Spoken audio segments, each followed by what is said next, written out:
Kira-kira kalau Mas Anies bisa nilai, berapa nilai yang Mas Anies sematkan untuk Kementerian LHK ini, Mas?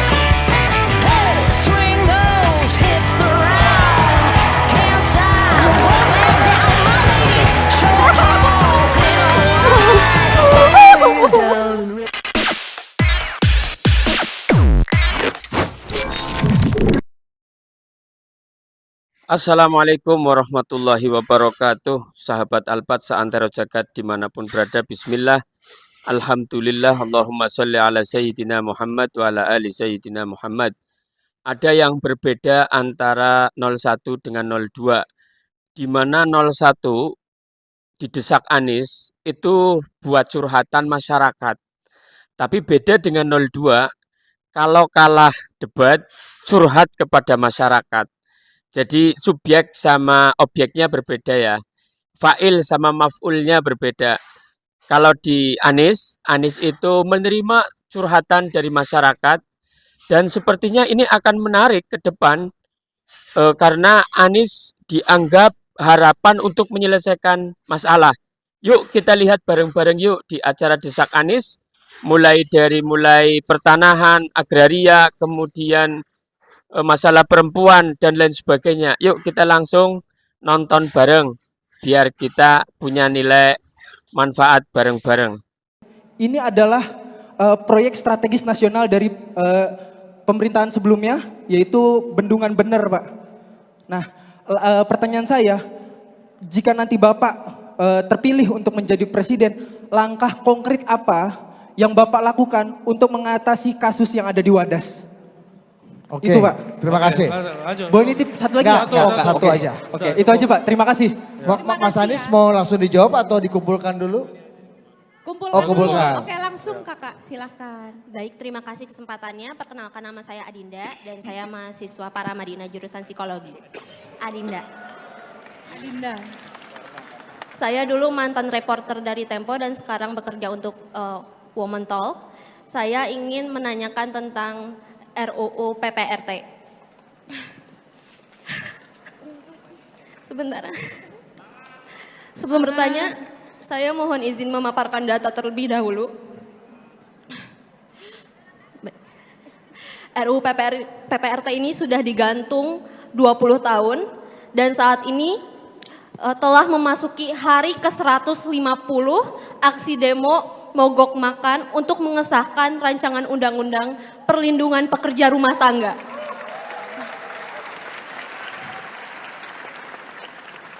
Akibat tidak disahkannya RUU ini mengakibatkan 10 juta pekerja rumah tangga bekerja tanpa perlindungan dari payung hukum.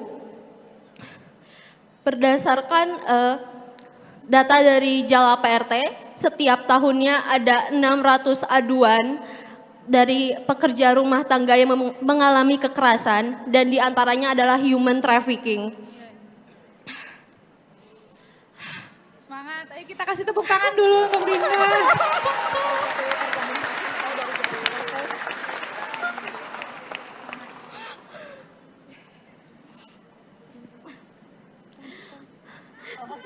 Saya ingin bertanya. Nggak ada air kayaknya. Nggak ada. Air minum ada. Karena pengesahan RUU ini ada masalah tentang bias gender, lalu perbedaan kelas sosial, dan juga relasi kekuasaan sehingga banyak sekali kasus yang akhirnya berujung damai karena kekuasaan dari majikannya. Yang ingin saya tanyakan adalah, seperti yang kita semua tahu, pengesahan RUU ini ada di tangan para pejabat yang dimana mayoritas dari pejabat pasti mempekerjakan pekerja rumah tangga yang didominasi oleh perempuan. Bagaimana langkah yang akan Bapak ambil untuk menjamin hak-hak pekerja rumah tangga? Karena selama ini undang-undang ini ditunda selama 20 tahun karena tidak ada yang mewakilkan suara dari pekerja rumah tangga. Baik, terima kasih. Mantap, Dinda.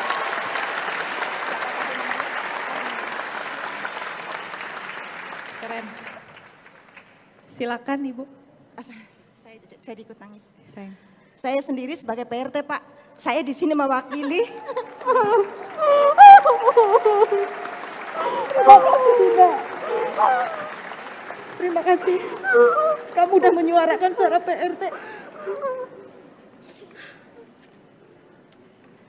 Perkenalkan, nama saya Suartini, saya sendiri sebagai PRT. Saya udah lebih dari, pokoknya saya lulus SD udah dari PRT Pak. Jadi mungkin lebih dari 25 tahun, mungkin bahkan lebih. Karena umur saya sekarang udah 45 tahun. Jadi saya juga berkaitan yang dipertanyakan dengan Dinda itu, kita itu satu jaringan organisasi yang bergerak di bidang perlindungan untuk PRT. Jadi saya di sini hanya mau menyampaikan bagaimana Pak Anies memberi arti kehadiran dan peran PRT.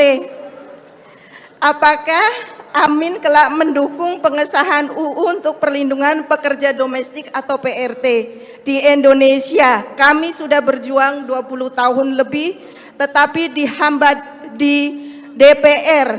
Bagaimana terobosan Bapak mengingat koalisi Bapak kecil hanya 3 partai? Seperti itu. Saya dari Jala PRT mewakili 6 juta PRT di seluruh Indonesia.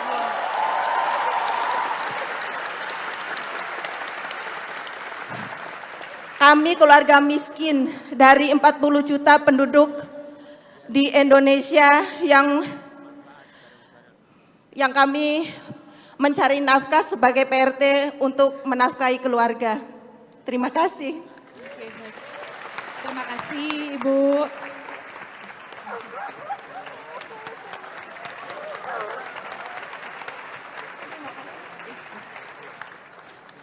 Yuk duduk, mau aku bantuin? Sini sayang.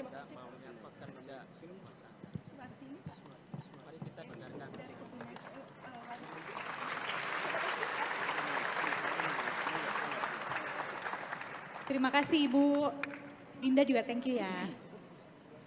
Ya, teman-teman sekalian, Bapak sekalian.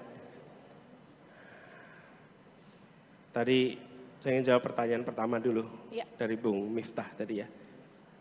Miftah dari Universitas Tidar Magelang, langkah konkret apa yang diselesaikan? Begini, Bung Miftah, prinsip yang kami adopsi adalah prinsip keadilan kesetaraan. Jadi bagi kami solusi yang dibuat harus mengedepankan prinsip keadilan dan kesetaraan. Jadi undang semuanya. Ada deadlock, deadlock itu terjadi di semua urusan. Tapi selalu ada jalan keluar. Selalu ada jalan keluar. Dan itu membutuhkan endurance. Endurance itu daya tahan untuk menjalani. Saya beri ilustrasi. Kami mau mempersatukan pengelola angkot di Jakarta untuk bekerja dalam satu sistem. Berapa kali pertemuan untuk bisa sepakat. Di awalnya deadlock, pertemuan paling keras yang saya pernah rasakan di Pemprov DKI adalah ketemu dengan orang-orang pribadi-pribadi mengelola angkot itu. Kerasnya luar biasa. Keras sekali. Tapi kemudian kita jalani terus. Sampai tuntas sepakat ketemu. Berapa kali pertemuan? 77 kali pertemuan. Selesai. Ada kesepakatan. Nah, kita tuh sering di pemerintahan nggak punya daya tahan tuh untuk mengerjakan itu semua. Yang namanya perbedaan, pasti kita bisa sampai pada titik temu, pasti. Hanya harus duduk bersama dan harus ada take and give. Ini juga akan proses negosiasi yang panjang untuk itu. Nah, tapi kalau kita diburu-buru ini kalau dulu ya 77 kali nggak dikerjakan, udah 30 kali putuskan aja. Apa yang terjadi? Demo terus sepanjang waktu tuh di Jakarta. Angkot-angkot tuh demo terus. Kenapa? Karena kita nggak sabar nyelesain. Nah itu dikerjakan. Menurut saya bisa dicarikan titik temu. Tapi prinsipnya adil, setara. Semua pihak harus sepakat. Kalau prinsip itu tidak ada, maka negosiasi. Nih. Bung Furkon, sebentar aja boleh, sebentar aja ya. Enggak boleh, berdiri tapi sebentar aja. Jangan panjang-panjang, sini.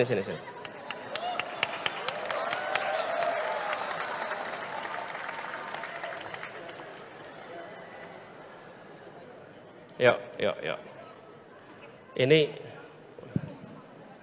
kasihan kalau sudah siap-siap begini dengan banner dan lain-lain, masa tidak dikasih kesempatan? Kasih ya kesempatan ya. Sebentar aja, Morgan. Yuk. Assalamualaikum warahmatullahi wabarakatuh. Kaum muslimin, muslimat, sambut Allahumma sholli ala sayyidina Muhammad. Begini Pak, akhir-akhir ini kalau dulu saya cerita sedikit, manggil Bapak itu kayaknya kurang mantap karena saya dari kecil petani, Abah manggilnya. Umi, begini Bah, sejak kepergian Abah tahun 2022, pendidikan yang telah diberdirikan di sana oleh Pak Budi Sulistiono hilang. Saya lulusan Madrasah Ibtidaiyah dan lulus di Kampung Bayam sana. Lalu Abah, tahu Abah, dulu relawan semua karena Abah yang benar-benar konsisten dan benar-benar amanah kepada rakyat, kepada kaum jelata, kaum miskin, petani kota yang tidak pernah diperhatikan oleh pemerintahnya. Tapi ketika 2017, 2018, Abah masih ingat dengan pelukan kasih sayang Bah kepada kami, dan kami dimanusiakan di situ. Datang dinas KPKP, kami hanya bertani dulu, berpikir cuma hanya bertani, bagaimana menjual, bagaimana caranya dapur tidak rame, bagaimana caranya anak kami bisa jajan. Di sana kami dididik Bah, sampai sekarang kami lengkap. Sampai ibu-ibu 2 orang Bah sudah bisa bahasa Inggris dan bisa bahasa Mandarin. Ini seharusnya dilanjutkan, jangan dijegal. 1 tahun 2 bulan Bah, dulu ekonomi kami maju Bah, bayangkan. Itu pengikut-pengikut Abah di Pemda yang namanya Bang Sami, Mas Kozin, Uda John, ngasih modal 5 juta Bah. Bukan Jack Pro Bah yang ngasih modal Bah. Bukan Bah, relawan-relawan itu. Maka kami bisa berdagang ibu-ibunya di sana yang disediakan kantin itu, yang dijanjikan oleh Abah. Jadi mohon, Abah Anies bukan berjanji tapi melaksanakan baktinya sebagai pemimpin. Tolong kami, Dewan Perwakilan Rakyat, mohon ini dilanjutkan baktinya Pak Anies sebagai gubernur ini menjadi pemimpin bakti kepada masyarakatnya. Tolong dengar Dewan Perwakilan Rakyat. Mohon. Kami dikriminalisasi sekarang Abah. Bayangkan 1 tahun 2 bulan di sana kami harus menjaga kesehatan anak dan kami ngampar kayak ikan asin. Bismillah.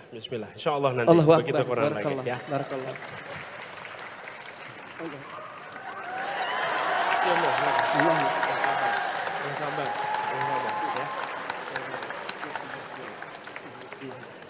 Saya selalu bilang, bukan berduduk lagi, terima kasih. Saya selalu bilang yang sabar. Insya Allah kalau kewenangan itu dikembalikan, segera kita kembalikan hak itu. Teman-teman sekalian, menjadi negara itu artinya rahim. Menjadi negara itu artinya rahman. Menjadi negara itu artinya mengasihi, menyayangi. Dan rakyat itu adalah yang harus dipandang sebagai pihak yang dilindungi. Teman-teman ini, warga Kampung Bayam ini bukan dilindungi oleh pribadi. Ini dilindungi oleh keputusan gubernur yang harusnya dilaksanakan oleh negara. Jadi tidak seharusnya pelayanan-pelayanan itu berhenti. Justru pelayanan itu harus diteruskan. Penderitaan yang mereka alami bukan penderitaan karena mereka, tapi karena pemerintah mengubah kebijakan. Menurut saya ini harus dikembalikan. Mudah-mudahan ini terdengar oleh pemerintah dan mudah-mudahan ini nanti dilaksanakan. Tapi jangan sampai karena diungkapkan di sini makin tidak dilaksanakan. Jangan sampai karena teman-teman ini melakukannya secara terbuka. Mudah-mudahan kriminalisasi tidak terjadi juga pada teman-teman semua. Jadi teman-teman semua kembali kepada persoalan ini, perlindungan perempuan, perlindungan kepada soal lingkungan hidup dan hak atas tanah itu adalah isu besar yang kita ingin selesaikan ketika kami diberikan kewenangan. Tadi kami bicarakan soal perlindungan, sudah itu disampaikan. Nah, tapi kewenangan itu diberikannya oleh keputusan rakyat. 14 Februari rakyat Indonesia akan memutuskan kepada siapa kewenangan itu akan diberikan. Dan Kami berencana untuk melakukan tadi semua. Saya tidak minta pada teman-teman untuk memilih nomor 1. Kami hanya minta kepada teman-teman semua, pada masyarakat untuk melakukan perbandingan. Bandingkan rekam jejaknya, bandingkan cara berpikirnya, bandingkan cara mengambil keputusannya, bandingkan rekam karyanya. Karena yang akan diberikan kewenangan itu bukan kewenangan untuk dipasang fotonya, tapi kewenangan untuk mengambil keputusan atas nama negara dan atas nama rakyat Indonesia. Sesudah itu Anda pilih sendiri siapa yang menurut Anda paling tepat. Dan kami yakin semua keputusan yang dikerjakan dengan rasional, artinya membandingkan, insya Allah akan menghadirkan keputusan yang terbaik untuk Republik ini. Teman-teman semua, terima kasih. Terima kasih semua yang hadir. Terima kasih semua yang memenuhi ruangan ini. Terima kasih untuk memilih menjadi bagian dari Indonesia yang lebih cerdas, Indonesia yang lebih cerah. Terima kasih Mas Ari, Mas Budi, Bella, terima kasih atas Sama-sama, dukungannya Pak. semua. Assalamualaikum warahmatullahi wabarakatuh. Waalaikumsalam. Warahmatullahi wabarakatuh. Terima kasih dan terima